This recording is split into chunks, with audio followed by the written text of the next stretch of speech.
Hello, I'm Jeff Rosenblum, and on behalf of my business partner, Ashish Dua, we welcome everybody here today to Acumen Capital Partners' latest project, the former Pfizer building, and we're honored to have the mayor, Michael Bloomberg, come and speak today about the economy. Just to let you know, yesterday we had actors in this space filming a TV show for NBC, and we were scrambling in the middle of the night just to get them out of here. We also scrambled to get People's Pops, who was trying to make deliveries for some of their great ices, into the freight elevators while the filming was being done, which is just a typical day here at Pfizer. We've got over 50 companies manufacturing all kinds of things, food artisans, musicians, film creators, scientists, not-for-profit organizations, which is all a testament to the mayor's great job that he's done over his terms.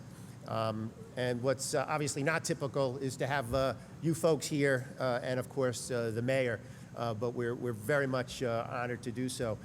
Something that is typical, though, is to have Carlo here, who is the president of the Brooklyn Chamber, and he comes here to introduce us to prospective tenants. He comes here to help some of our tenants, and he comes to eat the food that's here. So without further ado, I turn it over to Carlo.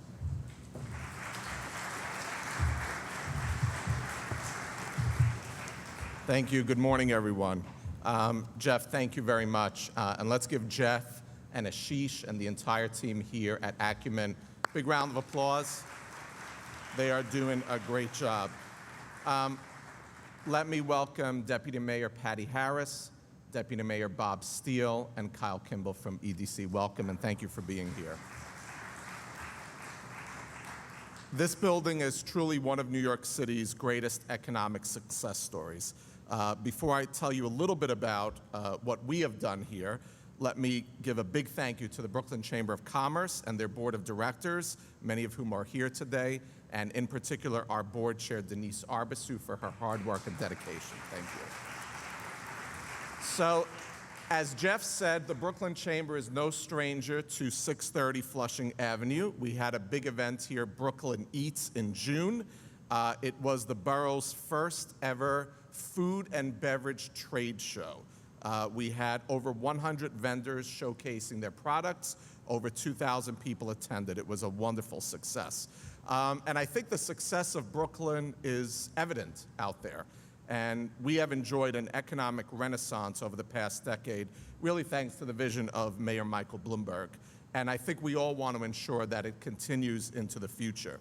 Today, our topic is New York City's fiscal future, and it's truly a very important one. No one is better qualified, in our opinion, to speak on this subject than Mayor Bloomberg. Time and again, he's made the tough and very far-sighted decisions about the city's budget and the city's future. It's because of the tough budget decisions he's made in the past that we are in a much better position to weather the Great Recession than many other American cities, and that's evident from what we read in the paper. Mayor Bloomberg also used the budget to make smart investments that attract more private sector investment.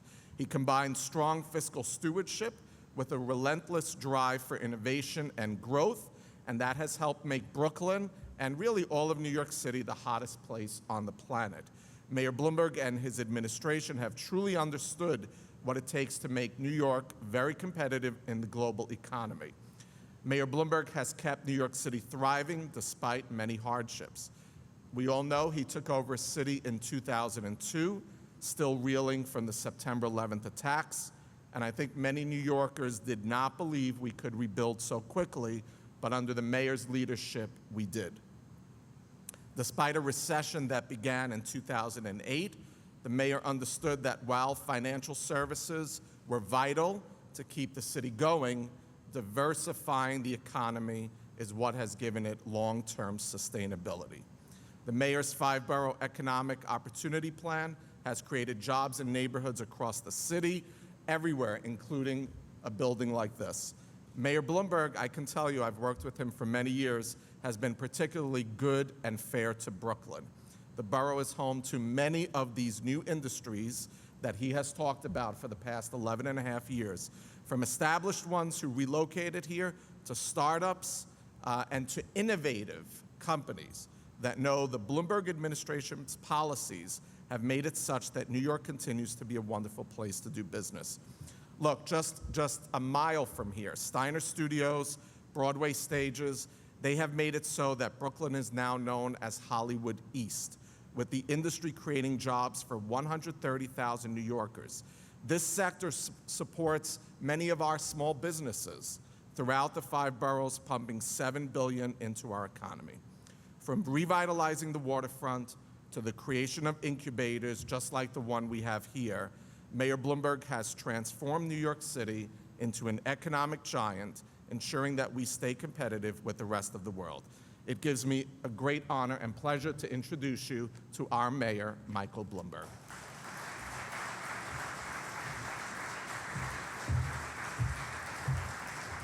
Carla, thank you, and Jeff, thank you very much, for all your great work in helping create jobs. This really is a very impressive facility, although many of you probably don't understand the diversity of products that are made here. I just went around and sampled a number of them. The croissants, not good for my waistline, look phenomenal, smelled phenomenal, but I did eat some pickles, which I thought would be good for my waistline. If you like spicy pickles, I can tell you I picked the most spicy, and they were as promised. We also visited a couple of companies, one that does aerial photography from kites, another one that makes sensors to see what's in the water, a whole variety of companies from food to technology, social media, IT to biotech. It's all done here, and that's what you need to have, because some of these industries have greater potential than others, and they all go through cycles, and we want to make sure that the city is always growing and is protected from being too reliant on any one industry. I can tell you that this kind of entrepreneurial environment that is what every city in the country needs, and it is what every city in the country and the world is trying to create, because the stakes could not be higher. Last month, a great American city, a city that brought us the assembly line and became synonymous with industrial might, declared bankruptcy. It was a long time coming, and when the history books are written, I think it will serve as a coda for an industrial era now past. Now, it'd be easy to sit back and think what happened in Detroit could not happen here in New York City. But the truth is, it did almost happen here back in 1975. And while we have traveled a long way since then, we would be foolish to ignore the factors that drove Detroit to bankruptcy. And I believe that the Detroit experience holds lessons for us and for every American city, and that we have an obligation to protect our future by examining these lessons, which is what I'd like to address briefly this morning. The lessons basically fall into 2 categories, and 2 related categories: economic and fiscal. Let me start with the economic lesson. Detroit was once an economic powerhouse, but starting in the 1950s, large-scale manufacturing slowly but steadily moved out of the large cities across the country, including New York. We here once had more manufacturing jobs in New York City than any other American city. But thankfully, unlike Detroit, New York City's economy was not based on a single industry. And as our manufacturing base declined, the financial industry grew along with other industries such as real estate that helped cushion the blow. Of course, it also left us more susceptible to swings in those markets. It's something very remarkable happened back in 2008, when the U.S. experienced the biggest collapse of the financial and real estate markets in modern history. New York City, with all our dependence on those 2 industries, actually went into recession later than the rest of the country and came out faster and stronger. In fact, since the end of the national recession, we've regained 303% of the jobs we lost during it, whereas the country as a whole has gained back only 79%. And today, I'm happy to say there are more private sector jobs in our city than ever before in our history. How did a city that had become so dependent on finance and real estate for decades come through the worst financial and real estate collapse in modern history so well, you might ask? Well, the answer is all around us today. That's why we're here in this building. It can be summed up in one word: diversification. Whether you're building a financial portfolio or a local economy, diversification is essential to a long-term growth and stability strategy. Prior to 2002, New York City government never had a real strategy for broadly diversifying our jobs portfolio, either economically or geographically. Economic development planning, to the extent that it had existed, had previously been Manhattan-centric and focused on corporate tax breaks and subsidies to keep already existing companies from leaving. In 2002, we began to change that. Under Dan Doctoroff, we created the first ever five-borough economic development plan that focused not on retaining particular companies, but on growing industries that have a bright future and attracting the people those industries require for success. The press used to mock Dan for it, but thank God we did it. And this incubator, I think, is just one example of how it came to life. For 150 years, this building was a manufacturing plant for Pfizer, a company started in 1849 by two German immigrants. Pfizer grew into the world's largest pharmaceutical company with plants around the world. And eventually, in 2008, Pfizer executives sadly closed the doors here, just as so many other large-scale manufacturing companies in the five boroughs had done before them. But today, as you can see, this is once again a manufacturing hub. Only now it's an incubator for a new generation of craftsmen and women who are making everything from furniture and fashion designs to kimchi and cookies to software and 3D printers. And if you want to know what the future of American manufacturing looks like, it is this, right here.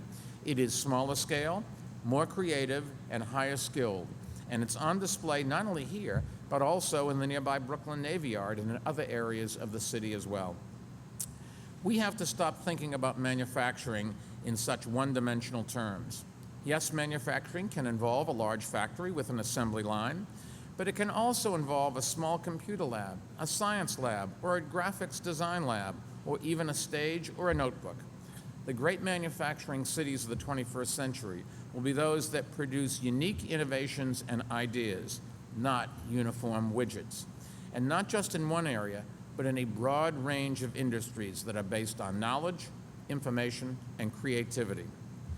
The small businesses you see here reflect the progress we've made diversifying our economy over the past 11 and a half years.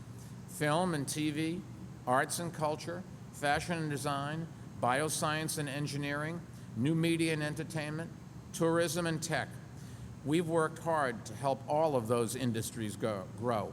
And our Applied Science Initiative, led by Deputy Mayor Bob Steele, who's with us today, is perhaps the most ambitious diversification effort any city has ever undertaken.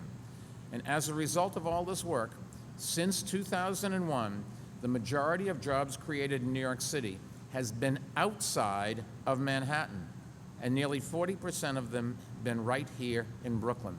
So we've diversified the industries, and we've diversified where the jobs are. Economic diversity and geographical diversity. Those have been our two overarching goals, and we pursued both using the same simple idea. If you can attract people to neighborhoods across the city, residents, visitors, immigrants, by creating safe and clean streets, good schools and green parks and cultural opportunities, you set off what we call a virtuous cycle of growth. Let me explain how the cycle works. The more people we attract, the more jobs are created, the more tax revenue is generated, the more investments that can be made in the city to make it a great place, the more people move here and visit here, and the cycle continues. Population growth begets economic growth, begets revenue growth, begets, if managed and invested wisely, population growth. That's what a virtuous circle is. Now, there are challenges that come with the virtuous circle, which is why housing here has gotten more expensive, despite the record amount of affordable and market rate housing we've helped create. But it's far better to face the challenges of success, as I call them, than the crisis that comes with failure, as Detroit has been experiencing. There are a lot of cities in this country that don't have overcrowded schools, don't have congestion on the streets, don't have a lack of housing. Those things are problems. I'd rather have our problems, and we're doing something to address every single one of those. There is the problem when you go to cities like Detroit, where the virtuous cycle has been turned on its head. As its main industry shrunk, the more people left the city, the less tax revenue was generated, the less investments government could make in the city, the more basic services broke down, the more people left the city. And then their government started borrowing to pay operating expenses, just as, incidentally, New York City did back in the 1970s. Eventually, the bills came due.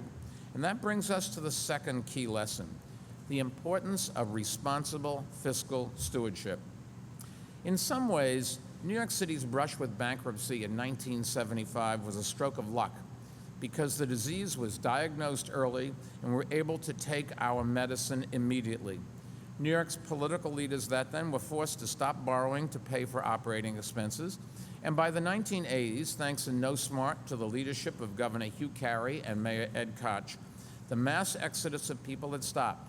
The fires were brought under control, the subways were getting repaired, and the city was on the mend. But the recovery has always been tenuous. In 2001, there was talk of the state's Fiscal Control Board taking over the city's finances. And in 1991, I'm sorry. In 2001, when the attacks of September 11th occurred, people wondered whether we would return to the days when people and businesses fled the city. Remember, every company was going to move out, at least half of their employees, everyone. Nobody would want to live in the city. No one would want to come here for cultural institutions or medical care or education. Well, I couldn't be happier to say none of that happened. In fact, over the past 12 years, we've moved from recovering from the 1970s to building for the 2030s. And today, our city has never been stronger, and we have never had as much forward momentum. Now, anyone who takes physics knows that objects in motion tend to stay in motion. The good news is that's true for cities as well. The bad news is, though, unlike the laws of physics, the forces that can stop a city can be internal, not just external. Short-sightedness, corruption, mismanagement, and perhaps most dangerous of all, special interest politics.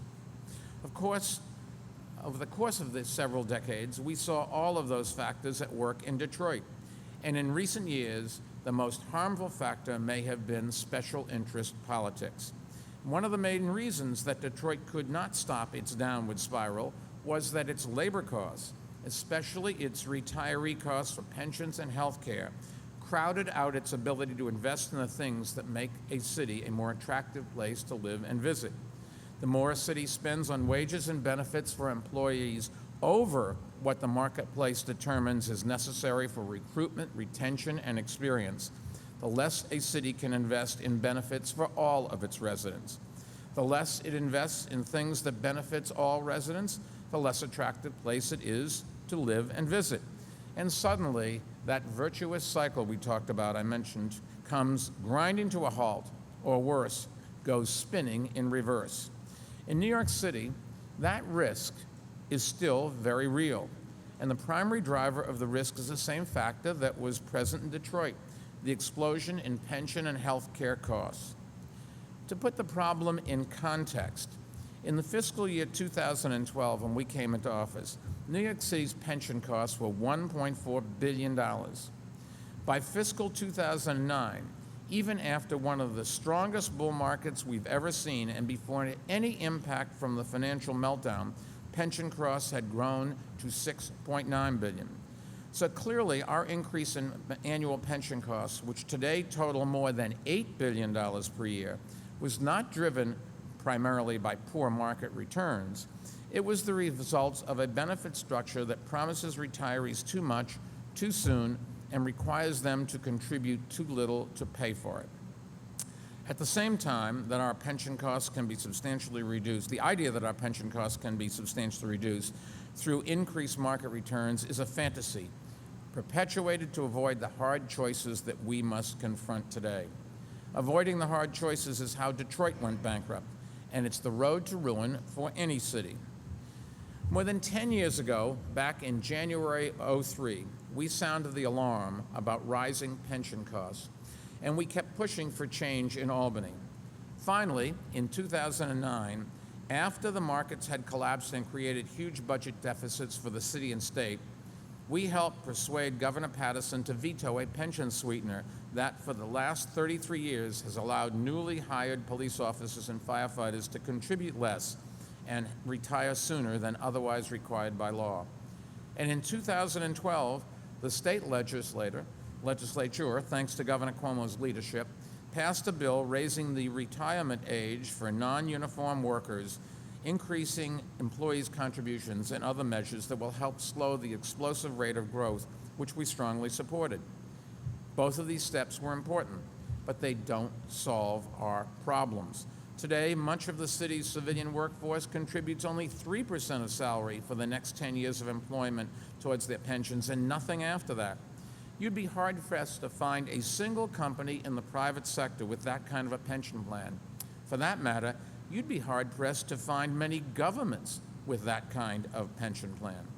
Nearly all private sector companies and more governments have switched from defined benefit to defined contribution plans, which are increasingly popular because they are portable as people change jobs. For instance, SUNY and CUNY offered their employees the choice between defined benefit and defined contribution plans, and 3/4 of the faculty at both institutions have chosen the defined contribution plans. We ask, why shouldn't all city workers have the same choice? But all of this is really up to Albany. Another antiquated feature of our pension system is that for uniform employees, benefits are based on the final year's salary, including overtime. So we have something called spiking, in which people put in a huge amount of overtime in their last year to increase their pensions.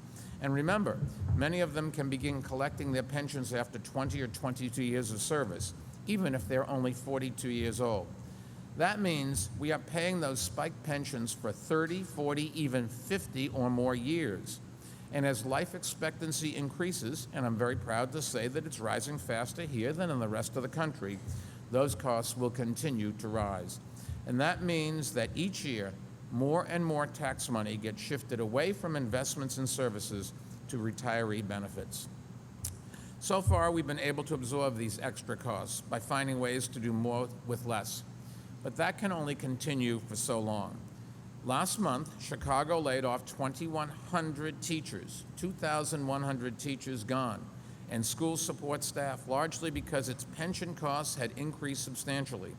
Mayor Rahm Emanuel said, quote, "The pension crisis is no longer around the corner. It has arrived at our schools," unquote. Now, Chicago is far from alone. Cities across the country all face the prospect of pension costs swallowing more and more of their budget. And New York is no exception. And anyone that thinks that it can't happen here needs only to look at the late 1970s, when the city laid off more than 10,000 teachers and thousands of police officers, firefighters, sanitation, hospital workers, and other city employees. Now, layoffs can halt the virtuous cycle I mentioned, and that's why more and more mayors and governors, including liberal Democrats like Jerry Brown in California, have been pushing for pension reform. The situation with health care costs today is no less troubling. About 95% of our employees and retirees contribute nothing, not even $1, to their basic health care premiums. Compare that to state government, where more than 90% of workers contribute to their premiums, usually between 10 and 20%. Now, we have sought a reasonable employee contribution to health care premiums for years. And beginning in 2010, we made it a mandatory condition of any new labor contracts. We have held to that commitment, but no union to date has been willing to sign a new agreement with that provision. So this year, in addition to our $8 billion per year pension bill, we'll spend $6.3 billion on health insurance, almost double what it cost when I first came into office. Now, one of the reasons our costs have risen further and faster than in other places is that we have remained locked in a contract with our primary health care provider, Emblem Health, that has not changed in more than 30 years. Emblem, if you remember, used to be HIP and GHI. They merged in 2006, and we at that time sued to try to stop the merger, partially because we said that a merged company would have the ability to unilaterally raise prices, and we were right. At the same time, Emblem has not worked to modernize its services, despite our efforts over the past 2 years to make them do so. This year, we have been moving towards putting out a request for proposals that would allow other companies to bid for our multi-billion-dollar healthcare business. And lo and behold, last week, Emblem announced that they will seek no rate increase, zero, for the next fiscal year. That's the first time in 15 years Emblem has sought no increase. It really is amazing what little competition will do, isn't it? That step by Emblem means $300 million less in annual increases in our expenses, and there's plenty more savings where that came from. So in a few days, after months of work with the Municipal Labor Council and thanks to the determined efforts of Deputy Mayor Kaz Holloway, we will issue a request for proposal to replace our antiquated health benefits contract. We'll seek a data-driven, modern health care plan that will focus on prevention, providing higher quality care, and one that can save up to $400 million annually. The new plan, we think, will result in better care for our employees and their families, and simultaneously cost taxpayers less. And even if the new request for proposals succeed, and it will be a fight the public will have to force the next mayor to pursue, we will still be facing a health care bill that is growing at a rate beyond what we can afford. And, as with pensions, with each passing year, these costs will crowd out investments in basic services like schools, parks, police, sanitation, cultural institutions, all of the things that make our city an attractive place to live, to work, to study, and to visit. If that trend is allowed to continue, at some point, the virtuous cycle will come to a halt, and a downward cycle, the cycle that Detroit got trapped in, will begin. It does not take much, and it does not take a long time to go from success to stagnation, and we know what comes after that. But it is important at the same time to stress that the virtuous cycle can continue. You, the voters, hold the city's future in your hands, and this election, I think, will be pivotal. The next mayor will have an unprecedented opportunity to win pension and health care changes from the city's labor unions, and let me tell you why. The municipal unions are working under contracts that were due to expire 3 and 4 years ago. But because of the state's Taylor law, they remain in effect until new contracts are signed. And that means that the hours, wages, benefits, and actually raises that are built into those old contracts continue. For instance, a teacher with 5 years of experience in 2008 making $58,000 and has continued to get raises and is now making $79,000. So when a union leader says they don't have a contract, that's just patently false. They do. But they're demanding new contracts with retroactive raises going back 3 and 4 years, on top of the raises they've already gotten. Now, I believe New York City has the best workforce in the world, and I've been proud to increase salaries to help attract and retain the best. But given the fiscal realities we face, we just simply cannot afford retroactive raises. In any case, the unions cannot give us retroactive productivity savings to pay for them. We have budgeted for small raises going forward, and we'll leave that money in reserve for the next mayor. But we've not budgeted for retroactive raises or large raises going forward because to do so would be irresponsible. And remember, during the Great Recession, most people in the private sector who paid the salaries of our municipal workers did not get raises. Many of them took pay cuts to hold their jobs, and many of them lost their jobs. Governor Cuomo and union leaders in Albany both deserve credit for signing contracts with 3 years of zero raises and an increase in employee health care contributions. But our city unions have refused to take that deal. They have rebuffed our efforts to reform pensions and health care in ways that could produce savings that could fund future raises. Instead, they've decided to wait us out, seek a better deal from our successor. The question is, will the next mayor hold the line or capitulate?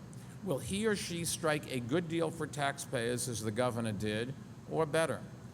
Thankfully, my successor will enter negotiations with enormous leverage because union leaders will have gone about 4 years without new contracts, and that has never happened before.